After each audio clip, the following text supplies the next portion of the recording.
So the US President Donald Trump has warned that countries which side with the policies of the BRICS alliance that go against the US interests will be hit with an extra 10% tariff.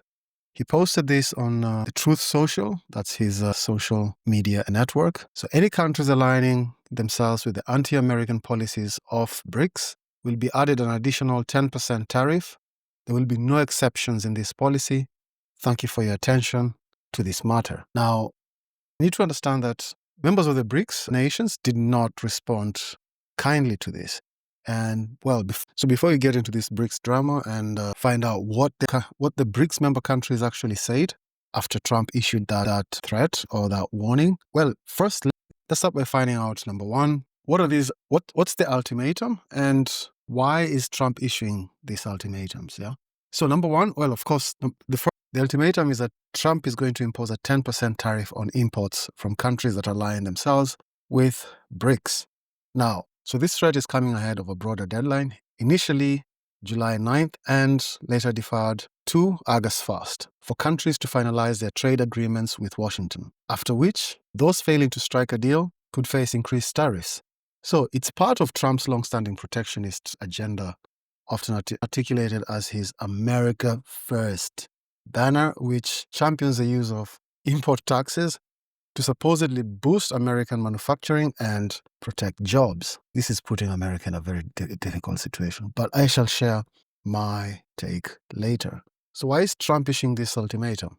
So Trump's ultimatum can be understood as a direct response and strategic move driven by several factors. The first one is the reaction to the BRICS Summit Declaration. So the BRICS Bloc Joint Declaration, issued at their summit in Rio de Janeiro, condemned the unilateral tariff and non-tariff barriers that skew global trade and flout the WTO, or the World Trade Organization, regulations, which was a clear and a little bit of an indirect critique at Trump's protectionist agenda. The declaration also sharply rebuked the United States and Israel bombardment of Iran in June, just a few weeks ago, calling them a blatant breach of international law.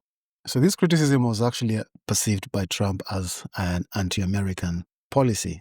So undermining BRICS' growing influence, so Trump's aim is, number one, to frame the BRICS alliance interests as adversarial to the United States, and to also fragment the group by exploiting economic disparities and also fragility of its member states. So Trump believes he has leverage through tariffs, and so he's going to whiplash these countries into sustenance of the American global hegemony in economics, finance, and military. So Trump is using these tariff threats as a way to negotiate and also bring in more favorable trade deals and to exact policy concessions that favor the U.S. partners and its trading partners. So delaying the tariff implementation from July and moving it forward to August allows for further deal-making with some countries who are changing tune in these negotiations. So now we understand that there was a BRICS summit just a few days ago. That's on the 6th of July. And Trump issued his warning just a few days ago as well, just immediately after. So what came out from the Rio summit and what are the key positions that were there? So number one, there was condemnation of Israel attacking Iran. So BRICS member states described the recent attacks as a violation of international law, expressing grave concerns and noting that it's only peaceful nuclear facilities that actually had been targeted and not nuclear enrichment facilities. So BRICS strongly condemned unilateral measures such as economic sanctions, arguing that they violate international law and harm human rights, with a clear reference to long-standing U.S. sanctions against member states like Russia and Iran. Well, of course, there was critique of Trump's tariffs. Without naming Trump, the statement voiced serious concern about rise of unilateral and non-tariff measures with which distort trade and are inconsistent with the WTO rules, warning that they could reduce global trade and disrupt global supply chains and introduce uncertainty. The funny thing is that the BRICS never made any kind of mention on the Ukraine war and only called for a sustainable, peaceful settlement, but did not condemn Ukrainian strikes on Russian infrastructure, nor the other way around. Boa tarde, pessoal. Boa tarde, né? Vai dar 2 da tarde. O presidente da República de país do tamanho dos Estados Unidos ficar ameaçando o mundo através da internet. Não é correto. Sabe, ele precisa saber que o mundo mudou. Sabe, nós não queremos, imperador. Nós somos países soberanos. Se ele achar que ele pode taxar, os países têm o direito de taxar também. Ontem à noite, numa rede social, o presidente Trump falou. So he's actually correct in that Trump imposing tariffs also will end up working against America, considering America has a lot of resources itself, but it lacks certain rare earth minerals, which unfortunately are normally found in a lot of BRICS nation members. And also, let's not forget, China controls 75% of rare earth metals, which I will cover in another video as to how China managed to get control over all these rare earth metals and how they managed to control them behind everyone else's back. Now, so we've just seen the president's reaction. Now, how did the other member states react to Trump's threat, other than calling him emperor? First and foremost, they already expressed serious concern about the unilateral tariffs and implicitly criticize U.S. actions in Iran and also the Gaza war. And I think this was the first criticism that actually triggered Trump's response. So we're going to cover the most important reaction. That's the Chinese response. So the Chinese Foreign Ministry spokesperson, Ma Ning, stated that trade wars and tariff wars have no winners, and protectionism leads to nowhere. She emphasized that BRICS is an important platform for cooperation among emerging markets in developing countries, and it's not a bloc for confrontation, nor does it target any country, directly rejecting Trump's anti-American characterization. U.S. President Donald Trump has issued a new warning, this time aimed at countries aligning with the BRICS bloc. He's threatened a 10% additional tariff on nations backing what he calls anti-American policies. This follows a strong joint declaration from the BRICS 2025 summit in Brazil, where the 10-member bloc condemned U.S.-Israeli strikes on Iran as illegal. China was quick to respond. Foreign Ministry spokesperson Mao Ning said, "Trade and tariff wars have no winners." She emphasized that protectionism is not a way forward, and condemned the use of tariffs as political coercion. Chinese Premier Li Qiang said that China is willing to work with Brazil to leverage each other's complementary advantages and expand cooperation in such areas as digital economy, green economy, sci-tech innovation, and aerospace. Li made the remarks during his meeting with Brazilian President. So number one, I'm actually very, very cognizant of the ambiguity of the so-called anti-American policies. So Trump's threat hinges on countries aligning with undefined anti-American policies of BRICS.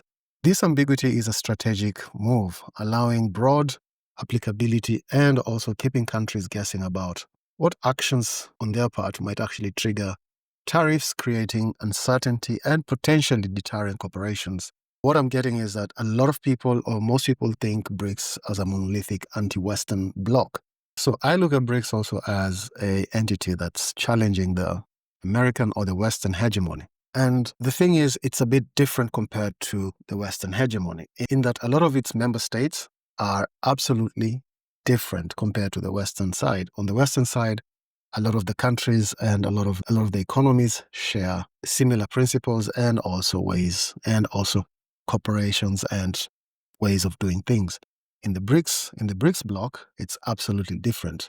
A good example is a country like China, which has a very different political system, and on top of that, also has competing interests with other member states like India, which can easily cause division. The good thing about it is that despite all these differences, there seems to be a vision for a common good. And most of it is to deal with the financial architecture and also for sustainable development, and also moving away a little bit from the dollar and the IMF. So speaking of dollar and IMF, one of the main objectives of BRICS is to de-dollarize in a gradual and multifaceted strategy. There's an idea of a unified BRICS currency, And it's just an ambiguous goal and currently unrealistic. And Trump has threatened 100% tariffs on BRICS nations if they were to create a shared currency that will rival the United States dollar. A lot of these countries already have central banks in their countries, and they understand it's almost impossible to de-dollarize. But there's another strategy, and the other strategy is having alternatives in order to reduce the dependence and usage of dollars in international transactions or transacting with one another. And this will actually enhance much more financial autonomy and will prevent espionage, which is key, especially when you consider that sometimes this data or these transactions are actually being monitored.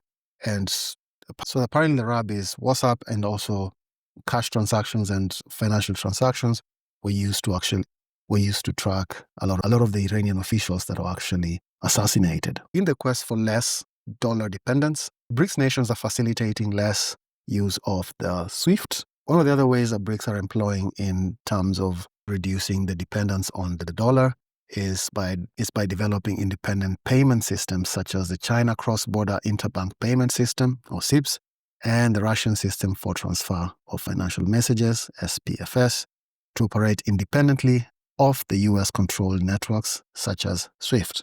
It's a shift towards a multipolar financial order rather than the immediate overthrow of the dollar's dominance. So Trump is watching the BRICS nations very, very carefully. And as August 1st deadline for Trump's increased tariffs is approaching, and this is going to be a big test for cohesion within the BRICS groups, so this could actually end up splintering a lot of countries who pretty much depend on the American market or would like to be cozy with the American market. And I'm actually curious to actually see if there's going to be any countries which are going to withdraw from BRICS in the next coming few weeks because of these impending tariffs. So this is a very interesting thing to watch. I'm all for BRICS. I actually think it's a good move ever since it started because it offers another option other than the main option, which is the dollar. And we all know what has been happening all around the world ever since oil was found. So that's my take, and that's it for me. Thank you for watching. See you on the next video.